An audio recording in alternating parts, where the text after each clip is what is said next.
Hey, what's up guys, Irish Tail here, and welcome back to Plants vs Zombies Garden Warfare 2. So, we're on the final plant character, this is the final one, and this is Sunflower. So, Sunflower is the medic for the team, the plants team, and that is something to remember guys, the medic, that is who this character is, the medic. You are not going to be the first one in there, you're not going to be the first one to be attacking, because his damage output is not as much comparatively to the teammates. His primary weapon is the Sun Pulse. It's a fully automatic weapon, it's got 50 shots, doesn't deal too much damage, it's got really good accuracy though to it. I mean, if you can aim at it if you can aim very well, you can sort of stay back here, you know, you're doing 7 or 8 damage per hit, 8 on like an unarmored player. It's not bad, it's not a bad character, you're just very squishy, you haven't got much health, and you have to remember that. Now, his first ability on your LB is the Heal Beam. Now, unfortunately, I can't particularly show you this here, I don't think, but if you're up to an enemy, teammate rather, all you need to do, make sure you're in range of them and press the left bumper and you'll drop a heal down on them. Oh, there we go, you can see it here. So as you see here, there's a teammate who's low on health. If I press LB, you drop a heal. Now this does not need recharging. As long as you stay within range of the healer or he stays in range of you, you're going to be getting heals and it's going to be useful to you and your team. So it's definitely something to remember guys. You want to try and be staying with your team, keeping them alive as much as possible. Now, the next ability is the Heal Flower. Now this is something that I personally use here. You drop it down, and it's like a little plant pot that gives you health. This can give you health and the enemy, and your teammates health rather. It lasts about 30 seconds or until it's destroyed by an enemy player, and the recharge I think is around 45 seconds because it's quite a like an overpowered ability really when you think about it. So I think it definitely works the ability it is. Oh, level up.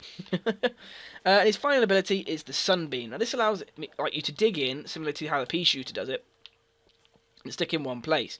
You get 100 ammo for the Sunbeam, and it's just like this continuous direct beam that you can fire towards the enemies. So it's a fairly good ability. It does a hell of a lot of damage realistically, but again, it's that trade-off of you're locked in place with him, and you have to just stay in that one position, which makes you very vulnerable to attacks, unfortunately. Now, the recharge on that, is about 30 seconds. So again, it's another ability. It's worth watching just to make sure. Now, personally, I'm not a big fan of this character. I think there are some better variations of him that actually are a lot more conducive towards him. The Vampire class, which is one that I unlocked, is actually really good because it means he can heal himself with just his primary attack while you're healing any teammates. So that's actually something really awesome to remember. Another thing about this class that a lot of people that I've seen who play him don't realise is that the medic classes on both sides have a faster revive ability than the other teammates. So if a teammate goes down and you can see that they're revivable, it's better if you revive them than if another player does, as you're going to pick them up a hell of a lot quicker than they're going to pick up your teammate basically. So it's definitely worth remembering that this guy is the medic. Picking up, looking after your teammates, that's all your job, and you have to do it to the best of your abilities, otherwise your team are going to suffer for it.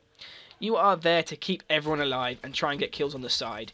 Your main objective is not to get kills but heals. And I'm going to show you that now in a matchmaking game where unfortunately I don't do well on kills, but I do very well on healing. As I said, that is the main ability of this character. So I'm going to hop straight into it. I'm back in just a second. Alright guys, so as always we're here with double speed, we're playing as Sunflower, and I'm going to show you guys how to play this class and do it all. So basically, as you can see here, I'm playing Sunflower, and again, I immediately play this class towards playing it as a medic. Now, unfortunately, the player that I start to revive originally decides to push out too far, and I just decide at that point she's not worth saving, because I'm not meant to be out there. My class is too weak to be pushing out that far. There's no chance of me surviving against those enemies, so I push back and let that Rose deal with the problem. But again, as you see there, I have that issue of I get faced down by an enemy, and as I've said before, this is not a class to be like trying to be on the front lines with. You are meant to be like defending your team as an incentive. That is your job. Without you healing your team are going to struggle. Now again, as you see here, unfortunately there are no teammates around me, so I decided, right, I'm going to try and attack, I'm going to try and help the team out and get some kills. But as soon as I can, I heal up everyone that I possibly can. Again, you see here, Citron pushes out and I can't heal him. So you'll notice playing this class, it's kind of difficult to be the healer and play the way you need to play. At times you'll find your teammates either get you killed when you're trying to revive them or trying to save them, or like sometimes a player will just like respawn as you're reviving them, and you'll find it's a difficult class to use properly. It takes a while for teammates to notice that there's maybe a good healer on their team, and you know you might struggle a bit. But as you see there, again, I try and face a dude down one-on-one and I get killed pretty quickly. And that is the key thing with this character. He is a support role. You are not there to attack. You are there to heal and cause support amounts of damage. So what you want to be doing is sort of healing a player, making sure you're on that player and healing them, and causing damage as like a side note. Now, there you see there was a Rose player just desperate for a revive try and get the points, and nearly getting himself killed. You'll find that players do this a lot. They'll try and get revives to just try and get the points, and it doesn't go well for them, because obviously they're not going to revive him as quick as you are. And again, I struggle there, because unfortunately I get killed by an imp, and I just respawn. But as I've said, this class is never there to be on the front lines, and I'm going to say that a lot because it's important to know. I've seen games where sunflowers have been right at the front of the lines, and they're getting killed instantly, and you're just thinking, why are you bothering doing that? You're not there to be the upfront attacker. You're there to like help the team out, and you'll just find if you do it that way, you're going to get killed a lot. Now, as I've said before, there are some customization options for this character if you unlock them. They are fairly useful. And I'll probably cover those in another video if you guys want that. But as you see there, the plants win, and I get the most healing on my team, and I actually get a top performing position on the pedestal. So it's definitely worth healing your team, guys, because you will actually get some cool accolades.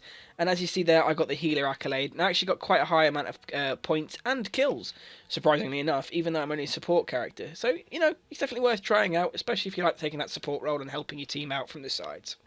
So I hope you guys have enjoyed. If you have, hit that like button, subscribe for more PvZ content, and I'll see you in the next one.